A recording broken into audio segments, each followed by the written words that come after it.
Shalom, saudara-saudaraku yang kekasih di dalam nama Tuhan Yesus. Senang rasanya kembali boleh berjumpa pada hari ini, Minggu 4 Desember 2022. Saudara-saudaraku, sungguh suatu kebahagiaan kita boleh kembali merenungkan kebenaran firman Tuhan. Hari ini kita masuk dalam hadirat Tuhan merenungkan firman-Nya, dan kita boleh diberkati, dikuatkan, dan diteguhkan. Biarlah melalui firman Tuhan ini kita bersama-sama semakin kuat dan semakin berkemenangan di dalam segala sesuatu. Nah, saudaraku, mari kita satukan hati, kita akan masuk di dalam perenungan firman Tuhan. Kita berdoa bersama-sama. Bapa kami yang di surga, dikuduskanlah nama-Mu. Datanglah kerajaan-Mu dan jadilah kehendak-Mu di dalam hidup kami seperti di surga. Kami sungguh bersyukur ya Bapa, kalau hari ini kami kembali boleh merenungkan firman-Mu. Sebelum kami memulai aktivitas kami, Tuhan yang memberkati, Tuhan yang menyertai dan mengurapi kami, sehingga firman Tuhan yang kami dengar dapat kami aplikasikan dalam kehidupan sehari-hari. Ini kami Bapa, penuhi kami dengan kerinduan. Hati kami haus akan Tuhan. Kami mau menanti-nantikan Tuhan di dalam hidup kami. Terima kasih Bapa, berfirmanlah bagi setiap kami.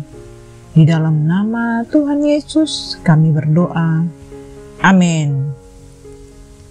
Nah, saudara-saudaraku yang dikasihi oleh Tuhan, kita akan bersama-sama mendengar firman Tuhan pada hari ini yang berjudul Menanti-nantikan Tuhan. Firman Tuhan ini tertulis di dalam Yesaya 8 ayat 11 sampai dengan 22. Mari saudara-saudaraku, saya mengajak kita untuk dapat membaca firman Tuhan ini bersama-sama. Saya akan membacakannya bagi kita semua. Yesaya terpaksa bersembunyi. Sebab beginilah firman Tuhan kepadaku, ketika tangannya menguasai aku dan ketika ia memperingatkan aku, supaya jangan mengikuti tingkah laku bangsa ini. Jangan sebut persepakatan segala apa yang disebut bangsa. Ini persepakatan. Dan apa yang mereka takuti, janganlah kamu takuti. Dan janganlah gentar melihatnya. Tetapi Tuhan semesta alam, Dialah yang harus kamu akui sebagai yang kudus.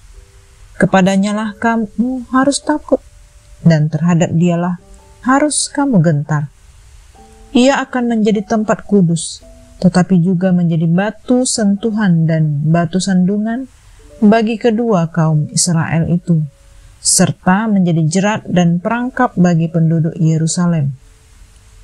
Dan banyak di antara mereka akan tersandung, jatuh dan luka parah, tertangkap dan tertawan. Aku harus menyimpan kesaksian ini dan memeteraikan pengajaran ini di antara murid-muridku. Dan aku hendak menanti-nantikan Tuhan yang menyembunyikan wajahnya terhadap kaum keturunan Yakub. Aku hendak mengharapkan Dia.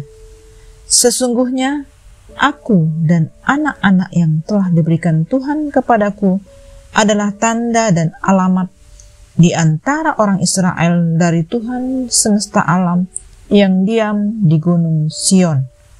Dan apabila orang berkata kepada kamu, mintalah petunjuk kepada arwah dan roh-roh peramal yang berbisik-bisik dan komat kamit, maka jawablah, bukankah suatu bangsa patut meminta petunjuk kepada Allahnya? Atau haruskah mereka meminta petunjuk kepada orang-orang mati bagi orang-orang hidup? Carilah pengajaran dan kesaksian. Siapa yang tidak berbicara sesuai dengan perkataan itu, maka baginya tidak terbit fajar. Mereka akan lalu lalang di negeri itu, melarat dan lapar. Dan apabila mereka lapar, mereka akan gusar dan akan mengutuk rajanya dan Allahnya. Mereka akan menengadah ke langit dan akan melihat ke bumi, dan sesungguhnya hanya kesesakan dan kegelapan, kesuraman yang mengimpit, dan mereka akan dibuang ke dalam kabut. Amin. Nah, saudara-saudaraku, kita datang kepada Tuhan di dalam hadirat-Nya, dan kita akan dibawa terbang masuk ke dalam kebenaran firman Tuhan. Kita akan melihat melalui kacamata Tuhan, dengan cara pandang Tuhan berbeda dengan cara pandang kita sebagai manusia. Kita senantiasa cenderung untuk melihat apa yang kita hadapi secara kasat mata, dan apa yang tidak mungkin terjadi, dan selain sebagainya. Logika pikiran kita tertuju hanya kepada apa yang kelihatan secara real. Saudaraku, ketika kita melihat dengan cara pandang Tuhan, maka kita akan melihat apa yang kita hadapi ternyata merupakan hal yang kecil. Ketika kita berada di ketinggian, segala hal yang tadinya kelihatan besar, ketika kita berada di bawah menjadi sangat kecil saat kita naik ke ketinggian. Demikian juga dengan masalah yang kita hadapi. Kita harus tetap berada di dalam Kristus Yesus, supaya Dia membuat kita melihat dengan jelas apa yang sedang Tuhan rancangkan dalam kehidupan kita. Masalah merupakan bagian kecil dari proses kehidupan kita yang panjang, yang membawa kepada kesempurnaan. Saudaraku, banyak orang yang tidak tahan atas pencobaan yang mereka hadapi. Mereka mengeluh terhadap Tuhan oleh karena telah bertahun-tahun atau bahkan belasan dan puluhan tahun mereka mengalami pencobaan tersebut, dan tidak sedikit yang akhirnya menyerah sebelum mereka meraih kemenangan. Saudaraku, hidup adalah kasih karunia dan berkat Tuhan, dan hal ini adalah hak kita sebagai anak-anak Tuhan. Jikalau saat ini kita mengalami kehidupan yang sulit, kita mengalami kegelapan, bahkan adalah peperangan yang ada di depan kita, dan kita boleh memiliki kabar yang penuh sukacita di dalam Kristus, karena Ia selalu berada di pihak kita. Siapapun lawan kita, kita akan muncul sebagai pemenang. Sikap kitalah yang menentukan segalanya. Saat kita datang kepada Tuhan, minta ampun dan mengampuni orang-orang yang bersalah kepada kita, maka percayalah, Tuhan yang sudah mengampuni dan memulihkan hidup kita. Kita akan naikkan pujian dan penyembahan dengan penuh sukacita kepada Tuhan. Kita mendeklarasikan terus firman Tuhan dan berdoa secara profetik. Maka Tuhan akan menggantikan kegelapan dengan terangnya yang ajaib. Bahkan Tuhan melakukan dengan percepatannya. Kita pun akan mengalami Tuhan lebih dalam di dalam hidup kita. Saat kita menanti-nantikan Tuhan, kita akan sanggup bertahan di dalam pergumulan berat yang kita alami dalam waktu yang panjang. Kita tidak akan menjadi lelah ataupun lesu di dalam setiap pergumulan kita, karena kita memiliki ketahanan yang luar biasa yang Tuhan berikan kepada kita saat kita datang berserah kepada Tuhan.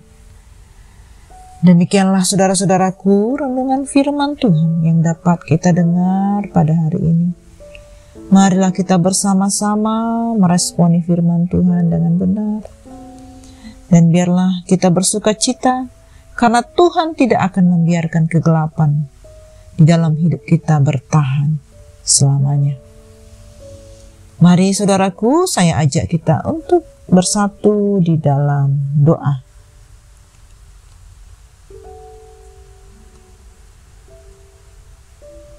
Terima kasih Bapa yang baik, kami sungguh bersyukur buat firman-Mu yang sudah kami dengar.